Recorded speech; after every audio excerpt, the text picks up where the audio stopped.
যেসব কারণে রমজান মাসে রোজা ভাঙতে পারবেন, কিন্তু পরে কাজা আদায় করে নিতে হবে, কোনো কাফারা দিতে হবে না।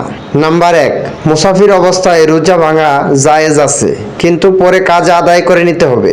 নাম্বার 2, কঠিন বা কোনো গুরুতর রোগে আক্রান্ত হলে রোজা রাখলে যদি রোগ বৃদ্ধির আশঙ্কা থাকে তাহলে রোজা ভাঙতে পারবেন, কিন্তু পরে কাজা আদায় করে নিতে হবে, কোনো কাফারা দিতে হবে না।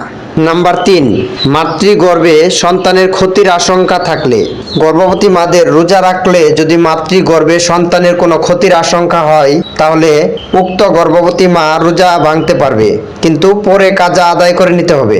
নাম্বার 4, এমন ক্ষুধা বা তৃষ্ণায় আক্রান্ত হয় যাতে মৃত্যুর আশঙ্কা থাকতে পারে, উক্ত ব্যক্তি রোজা ভাঙতে পারবে, কিন্তু পরে কাজা আদায় করে নিতে হবে। নাম্বার 5, শক্তিহীন বৃদ্ধ, বার্ধক্যের কারণে শক্তিহীন হয়ে পড়লে উক্ত ব্যক্তিও রোজা ভাঙতে পারবে। নাম্বার 6, কোন রোজাদারকে সাপে দর্শন করলে ওই ব্যক্তি রোজা ভাঙতে পারবে, কিন্তু পরে ওই রোজাটি কাজা আদায় করে নিতে হবে। নাম্বার 7, মহিলাদের মাসিক হায়েজ নেফাসকালীন রোজা ভঙ্গ করা যায়, কিন্তু পরে কাজা আদায় করে নিতে হবে।